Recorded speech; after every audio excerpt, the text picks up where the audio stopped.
Hi, and welcome to the April 27th Ampleforth office hours. Busy week as usual, so let's dive right in. A couple of highlights that we want to start out by calling out before we shift to a larger discussion here. First and foremost, for those who have missed it, Elastic Swap is live as of this week, and Ample is a launch partner. Really exciting milestone here. You can stake Ample today at the URL here in this deck. And just a really exciting development generally, primarily because no other Elastic AMM exists right now. This is a big development that the Ampleforth team overall has been tracking closely as the larger Elastic finance field continues to develop. This is offering something that you can't do on Uniswap or elsewhere. And again, Ample is an official launch partner, which is really, I think, a big vote of confidence for just the growth and evolution of this project and this community and the broader community that has been supporting and championing it. So hats off to everybody here for an exciting moment.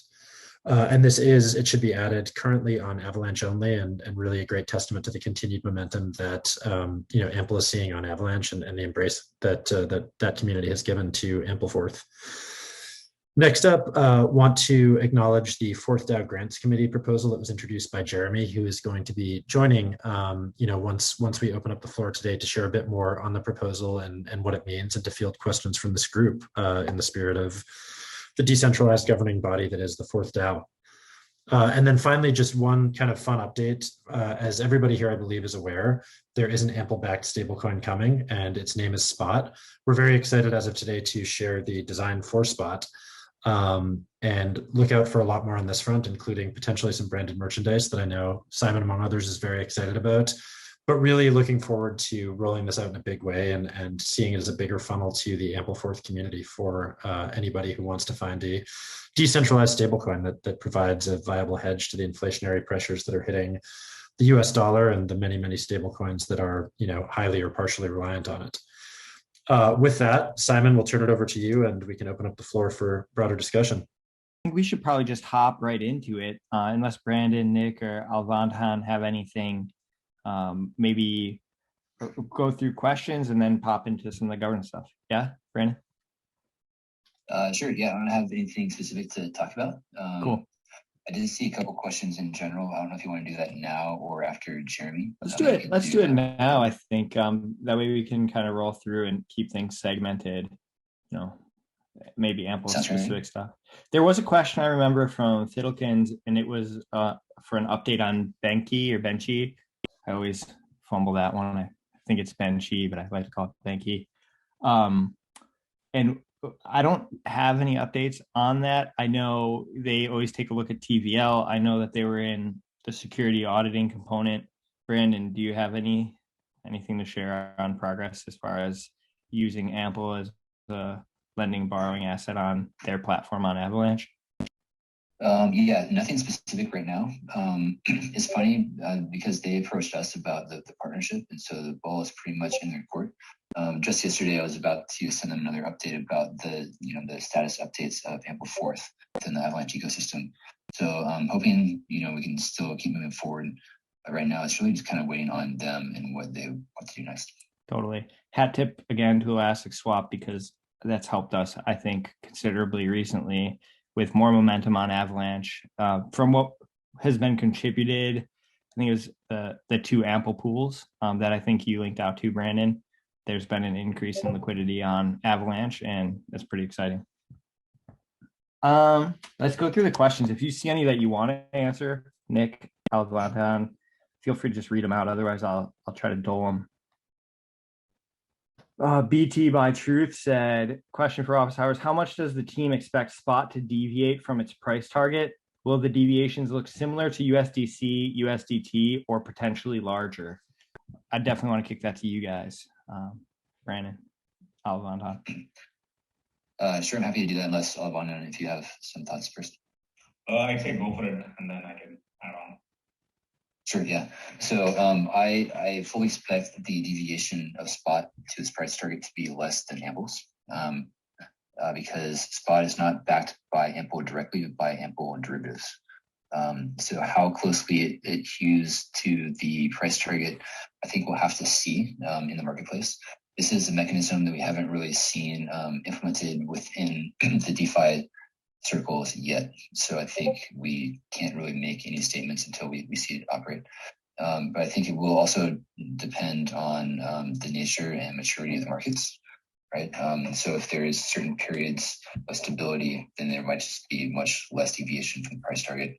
If there is periods with a lot of volatility around it, then there might be more. It's not saying a whole lot, but I do think it has the potential to trade very, very tightly around the price target, especially once it grows into a mature market.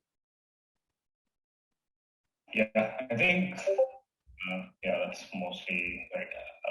It's similar to Ample in some ways. I think we will see kind of more volatility around the target at the early stages, and as it matures, maybe it kind of gets tighter and tighter. But with respect to like comparing it to USDC, I'd imagine there'll be more kind of variation. There will be arb opportunities where you can actually buy spot under the target and sell it over the target, stuff like that. Yeah, in general, the way we're approaching this is it's been the perspective of our team for a long time that building, the perfect algorithmic stablecoin is perhaps an impossible job, right? Because it involves solving a trilemma that, for example, Manny has talked about, and probably a lot of people here have read about too. And so we're building a system that is predictable, and instead of when it gets into difficult scenarios, it degrades in a predictable way rather than breaks. And so that's sort of our approach. Not to say that we expect it to ever degrade, but it's sort of the way we're approaching this project, I guess, from the design stage. Nice. I'm going to group these questions together just to keep them on topic, so that there's other questions and out of order, but one from Carpe on this topic was, Carpe Diem asked, what is the bailout mechanism, if any, if the ample bonds backing spot fall 90% or more within a short period of time? I think those details will become clear as we get closer to launch and start releasing more of the design details. But because it's a surprisingly deep answer, and there are a few different mechanisms that could come into play. So I think we'll talk more about that in the future, but now isn't quite the right time. Unless Alabama, you have some things. No, yeah. I think we can hold off on that. Yeah. Carpe Diem asked earlier, will we be able to mint spot with WAMPL, or will AMPL be the only option initially?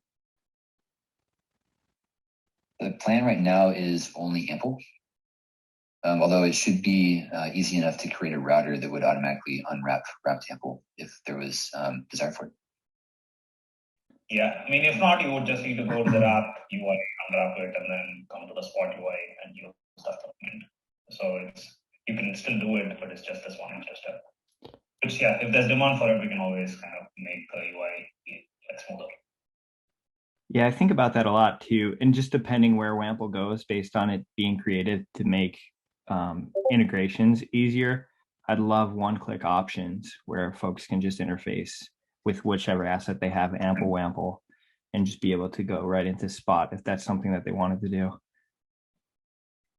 And perhaps someone like Zapper could build functionality like this is kind of their bread and butter. That's a great point. You'd be better friends with Zapper. I'm gonna make a note. Although they do actually support a lot of AMPL, actually a lot with AMPL. And I think Jeremy had pushed forward some good progress with them early on with the geysers. So thanks for that, if I remember correctly. GS said, did I hear Matt say there's spot design details today, or is it still too early? I think it's still too early. Nestor asked, the TVL should be a lot higher now on Avalanche, right? It should be. Is it not pulling to the sources that you peek at? The TVL on AVAX right now, I'm looking at it, is like 2.6 million AMPL. That's the circulating supply on AVAX. Does it not take into account? I don't know if that seems right to me, just like back of the envelope, when I think of all the places where you can find it, from Elastic Swap to Trader Joe to Pangolin, if you added up those. And then just raw. Yeah. 2.1 million AMPL okay. in Avalanche. Gotcha. Cool. Sunbreather asked, will there be incentives for AMPL holders to give up their AMPL to mint spot? I like that question because I like the answer. You want to hit that, Alvantine or Brandon?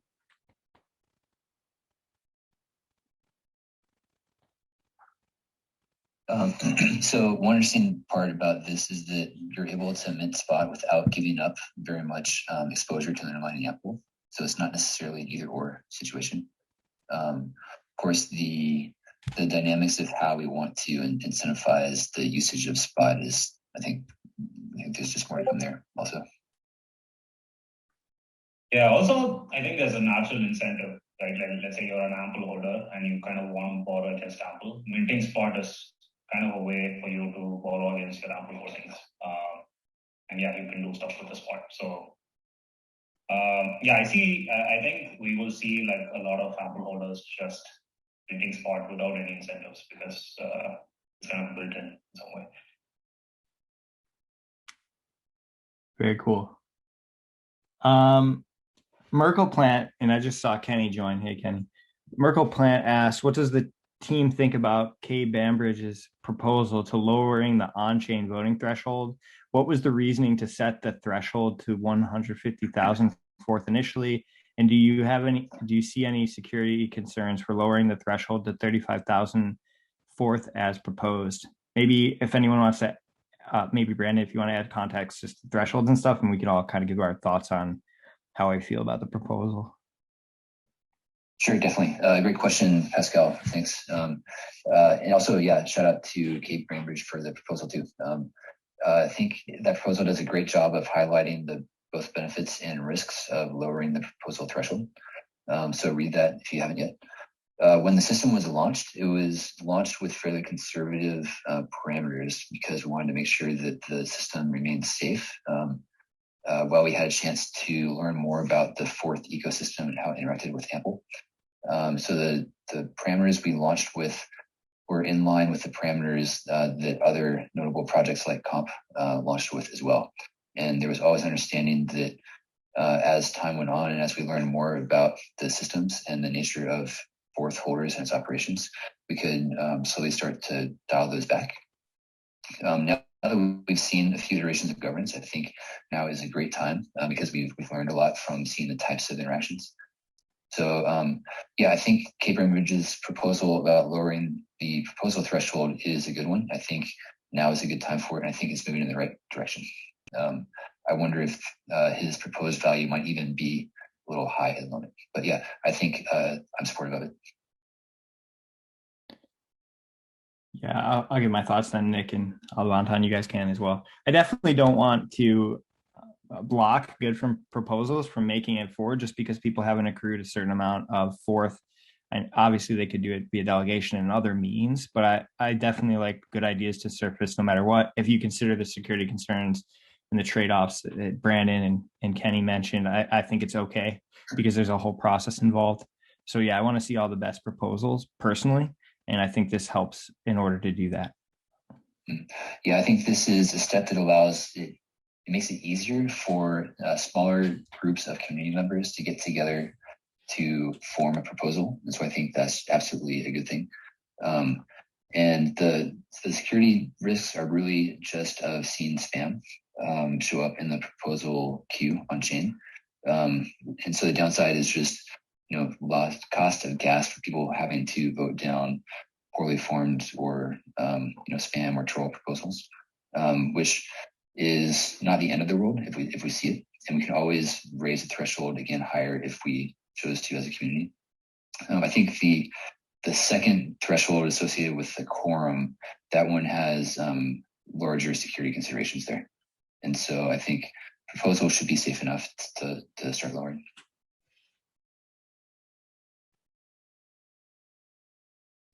Cool. Yeah, Nick or Alvan, I don't have anything. I'll rip to the next one.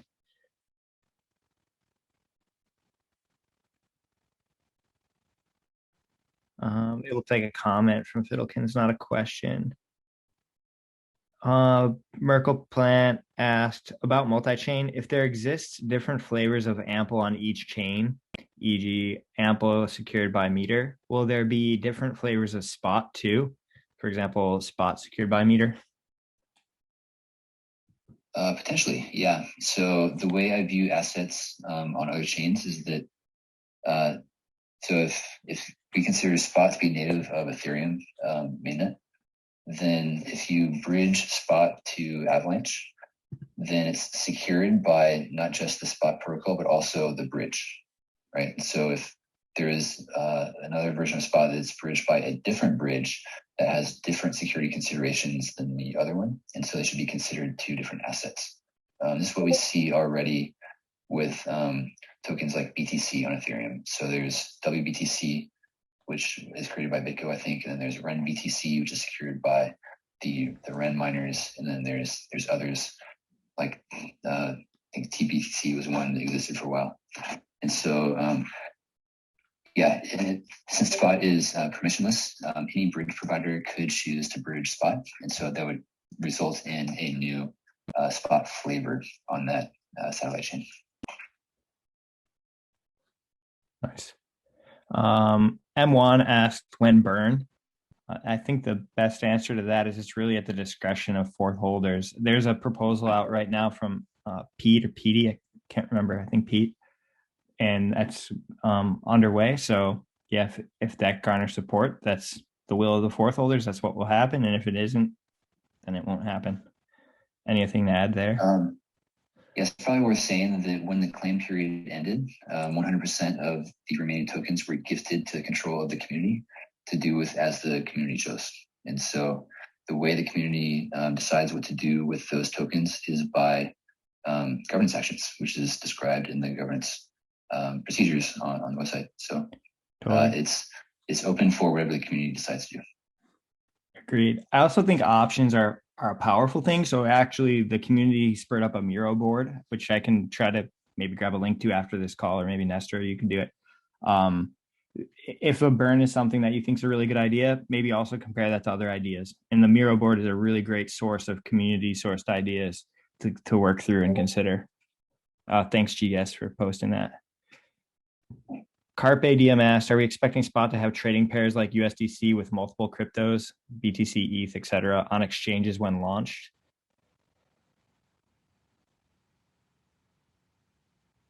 I think that's TBD. TBD. Cool. Yep. I don't know that I missed any questions. It's pretty fun now because the docket gets really full. So if I missed any, please just ping me and we'll do it. Otherwise, there's a lot of projects present here there's guys from Elastic Swap. Jeremy's here with his proposal. Kenny has proposals. He's here. DeVoice with EFI, the Elastic Vaults project. Nestor with Amplecast, Ample Tools with everything you do. If anyone wants to take the floor, I think we can do that. But let's start off maybe, as long as no more questions come through, I think maybe we just go into one of the hotter topics of the moment, which is the proposal from Jeremy on the Forth Grants Committee. And then once that wraps up, this call can go as long as you guys want. We can hop into anything that maybe like DeVoice has or anybody else. So Jeremy, if you want to raise your hand, I'm not seeing any other questions come through.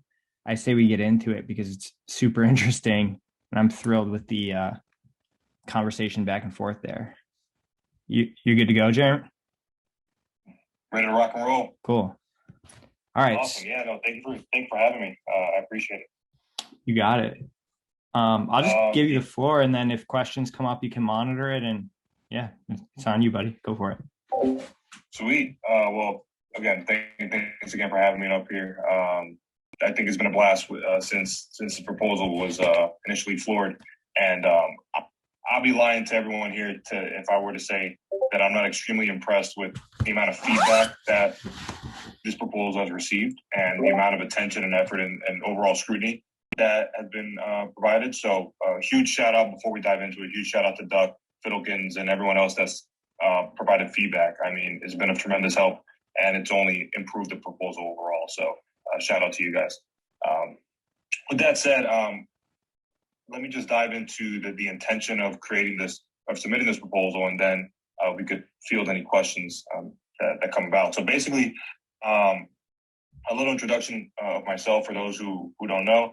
I go by Guz, but A lot of people know me as Jeremy. I've been around for quite some time. Helped the team create some walkthroughs, tutorials to get everybody familiar with Ampleforth as a protocol, as well as the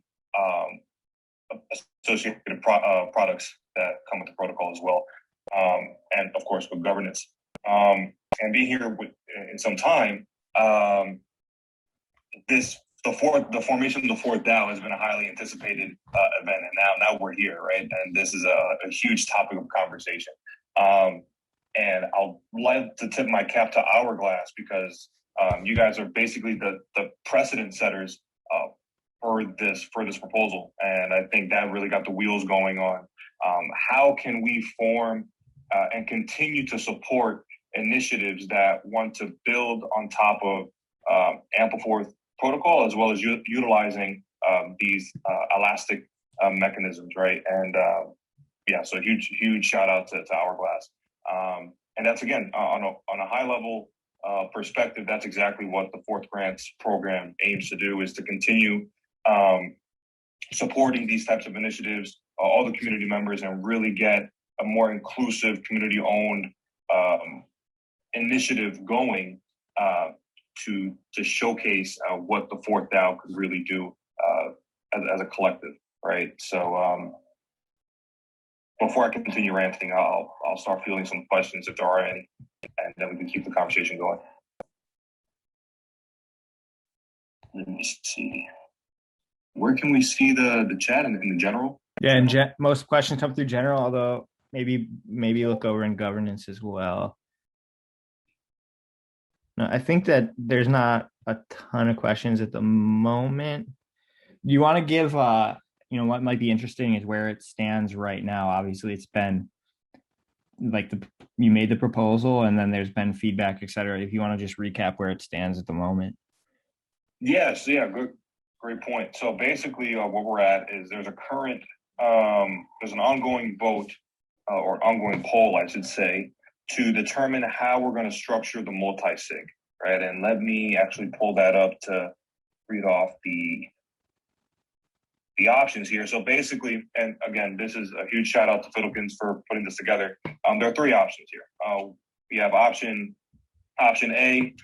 We'll have one lead and 5 reviewers. The multi-sig will be 6 individuals strong in total, which means that we'll have 5 reviewers and 1 lead as signatories for the multi-sig.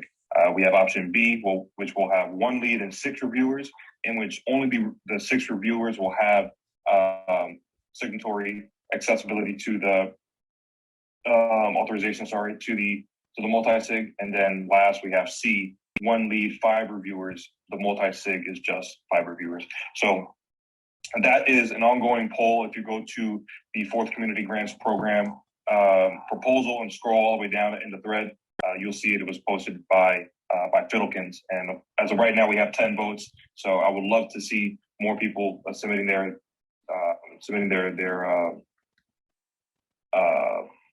choice, their selection. And then I believe the agreement was we'll have it open for 48 hours from the time of posting. Fiddlekins, maybe you correct me with that understanding. I think that's in the governance chat as well. With that being said, we also have a template out for those that have been nominated to be a part of the committee with a lot of the conversation and replies that were provided. Duck is now part of the committee as well. So, and I couldn't think of anyone better to be a part of the Fourth Grants Program as well. So with that being said, all committee members need to fill out this template that was provided, just to give everyone a nice introductory piece of who you are, what you do in the protocol, and just so we have more familiarity with the individuals operating the grants program. So at current state, that's exactly where we're at. And again, more than happy to field any questions that. Yeah, I have just a quick one. What's your expectation with this poll? There's 10 voters so far. Do you expect to just take the results of the poll and work, because it's your proposal that you're driving forward, just take the results of that poll and use that as the new grounds? Yeah, exactly. Yeah, exactly. And I'm really happy that the community is pushing forward with that poll rather than myself or the committee members proposing it, because now it shows a genuine interest from the community of how they would like to see not only the multi-sig, but eventually the program, assuming that it continues, how they'll like to see it operating. So seeing again the community taking initiative is, I applaud it and I support it wholeheartedly.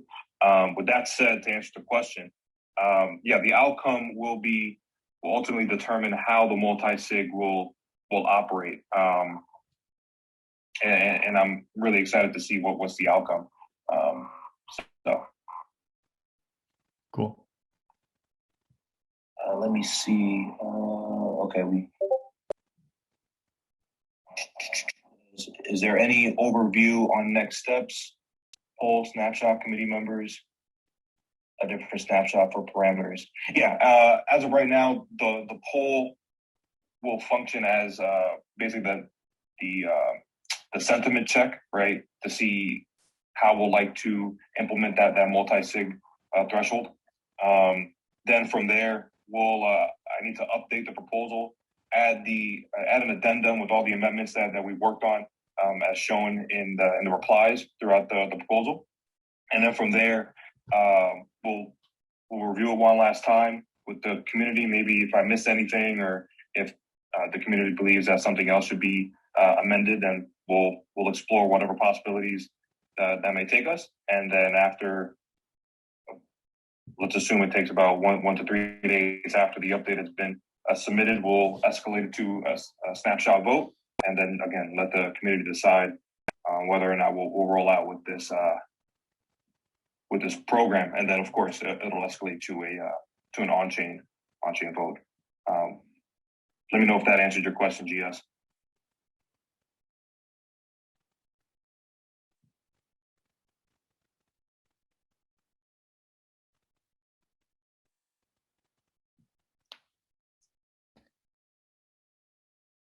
And one other point, as I see that you're responding, GS, I applaud the election process that will ensue after the initial phase of the program, assuming that this passes, right? And the reason being is because it gives everyone the opportunity to basically nominate themselves and to see and to step up, basically, and to truly embody the community ownership perspective of not only what the program is trying to exhibit, but also exactly what Fourth DAO is, right? And I think, again, this has been a long time coming for a lot of us in terms of waiting for the formation of the DAO and to really challenge one another to see what we can do with Fourth. I mean, I've seen a bunch of proposals submitted outside of this grant program of what we can do with Fourth, whether we're going to burn it, we're going to create yield generating mechanisms, so on and so forth. So I'm just excited and holistically of what we could do with the DAO. Okay, it just answered my follow. Okay, perfect. Really happy that I can answer it. Cool. Yeah, I don't see a lot else pouring in, so thanks for hopping up live to answer any questions. I'm sure everybody appreciates it, and it's a great the process seems to be working really great at the moment with plenty of feedback. So yeah, I think it's what you like to see. If you want to hang out up here in case anyone else has something to fire away, that's cool. Otherwise, sure. I think if anybody else is working on anything that they want to cover, I don't think I might have missed one question from Fiddlekins. It was thoughts on the challenge of pairing an inflationary resistant token against a regular USD pegged stablecoin. Impermanent loss seems inevitable. Nick or Brandon or Alvanda, do you guys have any thoughts on that pairing? If you pair a token that tracks inflation with a token that does not, then you will realize impermanent losses on AMM platforms in line with the amount of inflation, right? But what makes this interesting is that, so it means there's sort of a bounded expectation about how much impermanent loss you can see, which is much, much less than if you paired a floating price token like ETH versus something like USDC. And then, if you also use a platform like Elastic Swap, and that means that You could provide liquidity on something like Elastic Swap, have the market cap of AMPL go up or down by 10 times, and then your expectations of impermanent loss, provided that you enter and exit at the same price, is going to be purely what comes from inflation, which is going to be fairly low and fairly bounded. Hope that answers the question.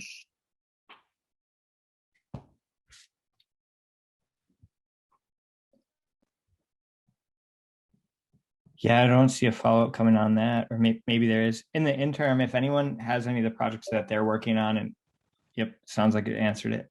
If anyone has any projects you're working on that you want to add anything, hop on in and we're happy to address it. Otherwise, that might be it for today. So I'll just hang out here for a minute, see what people have to say. And yeah, it looks like we might be closing it up soon. Low-key dropped a quick link when you're thinking about Elastic Swap, which is a true elastic AMM, which takes into account supply changes, versus a Uni in particular, which obviously does not. So give that a read if you're unfamiliar.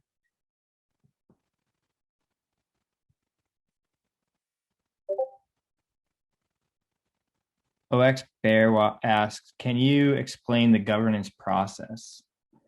My quick answer to that might be there's a bit of an outline as like a recommended, or sort of like the way that the process has been working to date that you can take a peek at. I saw someone link it earlier.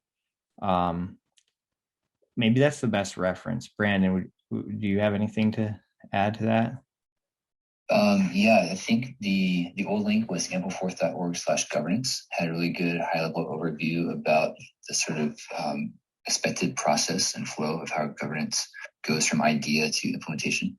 I know we've been doing some reworking of the website, so I don't know if that page is still there, but I think it should get you at least to the docs.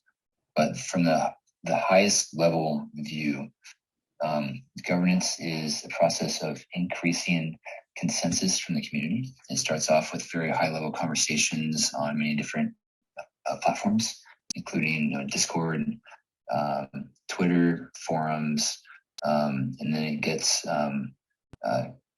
increasingly binding from there. And so once there's a discussion that seems to have enough support from the community, then it goes into something more formal as a proposal on the forums. The next step from there, if there's general consensus, is to do a snapshot vote. A snapshot vote is a vote that takes into account delegated power of fourth holders and doesn't require any gas on the part of voters. So it's cheap to do. And then from there, if it passes, then it would go to the on-chain voting step. And the reason why the voting takes place on-chain is because the resulting action of the vote itself is the lever that actually changes the protocol. So that's why the vote has to happen on-chain. So that's the very high level view.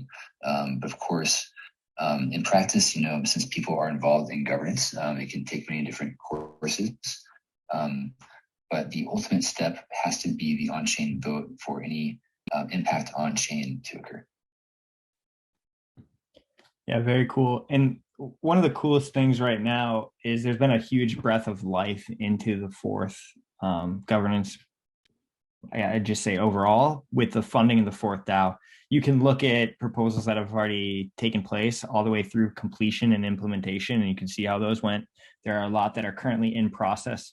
There are a number that are currently being proposed. And then you'll see even informal discussions on things where people are just sort of testing the waters on their idea in the Discord, where it's just really informal. You can take an idea there, discuss it a little bit, see if it has legs, see if it has support, see if it can get feedback before you take it into the forum itself. So yeah, I think there's a lot of avenues and a lot of examples of what's happening. And it looks like a lot of engagement and no end in sight there.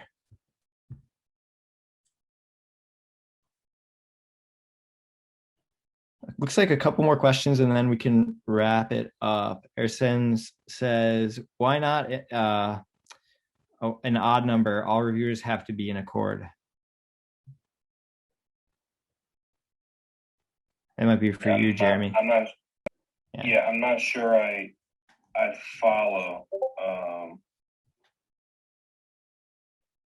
The intention of having an odd number for voters is so we can reach consensus. So, for instance, I think we mentioned that in the proposal, or at least in the replies for sure. Because in the proposal, I mentioned 3 of 5, which is majority. But it was brought up, why not just increase it to 4 out of 5? So then we could truly get a sense of consensus among the signatories. But is it all or nothing, or is there a minimum to reach consensus? Yeah. So the agreement is majority rule. So basically, let's assume that there are 6 reviewers, for example. It would operate as 5 of 6. So the majority of the signatories that are nominated, assuming that we do go with 6 reviewers, 5 of them must sign in order to proceed. So mechanically speaking, I assume we'll use the Gnosis Safe as the system for the multisig. It's kind of the most popular one and very trustworthy. And the way those works, I don't think it really matters if there's an odd number of signers required or not. So a good way to think about it is if it's a 4 of 6 multisig, it means that there are 6 signer addresses on there. And then it requires 4 of them to vote to confirm, like yes, in order for an action to take place. And it's up to us to decide how many if there's 6 signers, how many of those 6 people will need to vote yes for it to occur. And the danger of having like a 6 of 6, for example, is that if one person disappears or is unable to be communicated with, then it makes it impossible for any action to take place. And so you don't want to do like 5 of 5 or 6 of 6. You want to have some leeway in there for safety. Exactly. Thank you.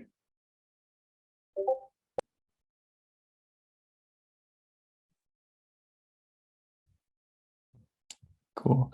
And Ray, I don't know when you joined the call, but we talked a little bit about Spot earlier. I'll make sure to link the recording to this session. But yeah, Ray mentioned that they can't wait to hear more about Spot, especially how it plans on maintaining PEG, how to acquire sufficient liquidity, and what other types of integrations are going to be sought after. A couple of those questions were asked earlier, so we'll get the link. Yep, no problem. It'll take me maybe an hour or 2 to get it out. I'm looking for more questions. Jeremy, some of these look more like they're relevant to your proposal. If you want to keep fielding them, maybe starting from Mr. 2 Phoenix. Yeah. Yeah, I see Mr. 2 Phoenix. That's actually a great question. This is something that we didn't bring up, nor have I seen it in any other grant program in DeFi. That's unit grants, Aave grants, etc. But I do think that this is definitely something worth exploring, at least conceptually, because those that are nominated are therefore elected should have some sort of stake, or at least some sort of experience with the protocol to some extent. So yeah, I think you bring up a really good question, Mr. 2 Phoenix. But I don't think this will be something that will be implemented, at least not in the initial phases of the program. And fingers crossed, the program succeeds and goes and grows and scales as anticipated. Maybe this is something that the subsequent committee could explore, or maybe we could explore it once the program initiates again. Hopefully, if it passes. But yeah, as of right now, we don't have, nor have we explored something like this. Cool. Yeah, and to Philippines' point, yes, that's actually a great point to make. Let's assume that the committee is not meeting the expectations of the community, right? And they would like to see a replacement of some sort to change the committee members. A vote could be proposed, but this will have to be deliberated upon and thoroughly discussed in the forum to really gauge community sentiment. And then, of course, we'll follow suit with the governance process as already implemented for Ampleforth. But yeah, that's a great point. Thank you for that. Cool. And it looks like Mr. Two Phoenix are typing and then Fiddlekins is typing, and we'll try to just wrap it right after that if they have questions. Nope, that might be it. Well, thanks for joining, everybody. I think if you guys want to continue on in the conversation, you can go ahead and just pop into the voice channel. So anyone else who wants to continue the conversation, I think the rest of us might drop here. Thanks again for joining. There's a lot happening now. It's all pretty exciting. And make sure to check out all the community-run projects. I think I mentioned a lot of them from earlier in this call, but keep an eye on the space because Elastic Finance is growing, Ampleforth is growing, and it's a really exciting time. So thanks again. Take it easy.